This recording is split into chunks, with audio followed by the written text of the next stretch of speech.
52 থেকে 1971 আজকে পর্যন্ত মাঠেই আছি। কত রকমের খেলা খেলবেন, হাডুডু খেলবেন না ফুটবল খেলবেন না গোল্লা শুট খেলবেন না কি খেলবেন, আমরা সব খেলা জানি ভাই। আমাদের এলাকায় আগে ছোটবেলায় খেলতাম চেঙ্কু ডান্ডা, তবে চেঙ্কু ডান্ডা হলে বোধহয় খুব ভালো হবে তোমার সাথে, কারণ তোমার মানে কি চেঙ্কু মানে এমন এবার কোপ দেবো যে এক কোপে তোরা পাকিস্তান চলে যাবেন এবার। অবশ্য চেঙ্কু ডান্ডা কম আসবে না, বিএনপির বড় বড় নেতারা জানে না, আমরা জানি সেটা। মাথার চুল কাঁধে মনে করেন নাড়িয়ে মাথা নিয়ে চেঙ্কু ডান্ডা খেলার যে কি মজা, যার যার মাথা লাগছে সে বুঝতে পারে।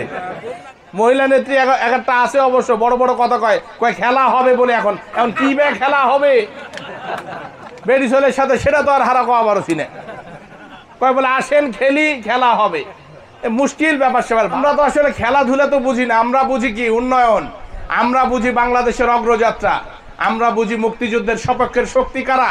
বঙ্গবন্ধু দেশ তৈরি করে দিয়ে স্বাধীন করে দিয়ে গেছেন তার কণ্ঠের মাধ্যমে, যেটা পৃথিবীর ইতিহাসে বিরল। 7 কোটি মানুষকে এক বক্তৃতার মাধ্যমে খালি হাতে যুদ্ধ করিয়েছেন। 9 মাসের রক্তক্ষয়ী সংঘর্ষে 30 লক্ষ মানুষের আত্মহত্যের মাধ্যমে এই দেশ পেয়েছি আমরা। এত সস্তা না ভাই, ওই পূর্বের কথা ভুলে যান। গাইবান্ধাতে মারছেন সারের জন্য মানুষকে, কানসাটে মারছেন বিদ্যুতের জন্য, বাংলার জনগণ সেটা ভোলে নাই।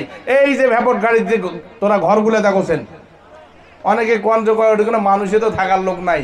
আর ভাই তোমার জামার দরকার নাই, কিন্তু অনেকের তো স্বপ্ন যে মোর যদি একটা ইটের বাড়ি থাকলো হয়। কে করছে কামটা? শেখ হাসিনা। দেখেন না কেন, দেখা যায় কিনা? মাথা খুব মানে কি ঘুরালে লাললিন ঘর দেখা যায়। কার ঘর? বাঙালির টাকায় বাঙালির ঘর, জনগণের টাকায় জনগণের ঘর। ওরা বলে আমরা লুণ্ঠন করে নিয়ে গেছি, আমরা সবকিছু লুটপাট করেছি। আমরা লুটপাট করলে ভাই বাংলাদেশে থাকার কথা নাই, বিদেশে থাকার কথা। আমরা এখনো জনগণের মধ্যে আছি।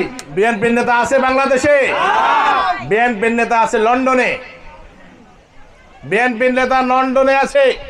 বাংলাদেশের তোমার পেঁয়াজের দাম বাড়লো না, তোরা ভ্যাকসিন পানেন না, তা তোমার বাড়ি ঘর নাই, সেটা নিয়ে মাথা ব্যথা নাই।